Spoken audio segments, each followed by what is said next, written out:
زینب فرماتی ہے اے خاتون آپ نے میری مدد کی ہے, مجھے پانی پلایا ہے, بتایا تو صحیح ہم قیدی آپ کے اس احسان کا بدلہ کیسے چکا سکتے ہیں, ہم قیدی آپ کے اس احسان کا بدلہ کیسے دے سکتے ہیں. وہ خاتون کہتی ہے اے قیدی خاتون آپ سے کوئی بدلہ مجھے نہیں چاہیے, آپ سے کوئی اس کے بدلے میں یہ انعام و اکرام نہیں چاہیے, کوئی رقم نہیں چاہیے, بس ایک دعا مجھے یہ کر دیجیے. سیدہ زینب فرماتی ہے خاتون بتائیں صحیح کیا دعا آپ کے لیے کروں. وہ خاتون کہتی ہے جب میں سیدہ فاطمہ کی کنیز تھی, ان کی خادمہ تھی, ان کے گھر خدمت کر رہی تھی, ان کے دو بیٹے تھے, ایک کا نام حسن تھا, دوسرے کا نام حسین تھا, ان کی ایک بیٹی تھی سیدہ زینب تھی. میں نے جو ہے ان تینوں کو بچپنے میں دیکھا تھا, چھوٹی چھوٹی عمر میں دیکھا تھا, لیکن جب میں یہاں آ گئی تب اس کے بعد سے کبھی ان تینوں کو دیکھا نہیں ہے. بعد میں مجھے معلوم ہوا کہ سیدہ فاطمہ بھی وصال فرما گئی ہے, حضرت علی بھی وصال فرما گئے, ان کے بڑے بیٹے امام حسین بھی وصال فرما گئے ہیں, اہل امام حسن بھی وصال فرما گئے ہیں. اب پھر حسین ابن علی سیدہ زینب باقی ہے.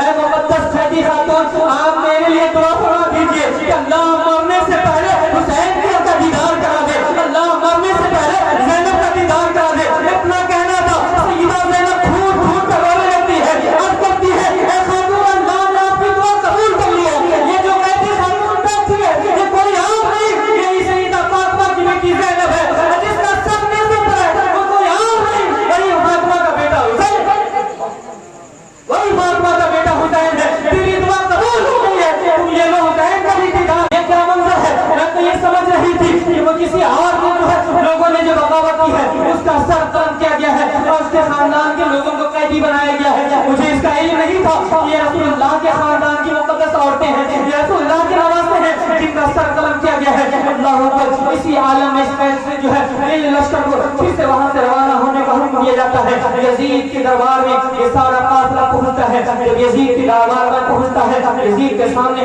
ساری مقدس خواتین کو, امام زین العابدین کو, سبوں کو کھڑا کیا دیا جاتا ہے. امام حسین کا سر مبارک میں رکھا جاتا ہے. یزید جو ہے ایک ایک فرد سے پوچھتا ہے تمہارا نام کیا ہے, تمہارا نام کیا ہے, سب سے پوچھتا ہے. سب خواتین اپنا نام بتاتی ہیں. سیدہ سکینہ کی جب باری آتی ہے ان سے بھی پوچھتا ہے یہ بچی کون ہے, تمہارا نام کیا ہے بتاؤ. سیدہ سکینہ جواب نہیں دیتی ہے, وہ بار بار پوچھتا ہے بتاتی کیوں نہیں ہو, نام تمہارا کیا ہے. جب کئی بار پوچھنے پر نام نہیں بتاتی ہے تو جب نام ہوتا ہے اس سے میں بولتا ہے اے بچی بتاتی کیوں نہیں ہو, تیرا نام کیا ہے. امام زین العابدین فرماتے ہیں اور وقت یہ بولے گی تو کیسے بولے گی, تم نے تمہارے سپاہیوں نے اس کے گلے میں پھندا ڈالا ہے, وہ بڑا ٹائٹ بندھا ہوا ہے, ذرا اس کے گلے سے پھندا کھولو تب تو یہ بچی بول پائے گی. یزید نے شخص کو کہا آگے وہ اس کے گلے کا پھندا کھولو. وہ بچی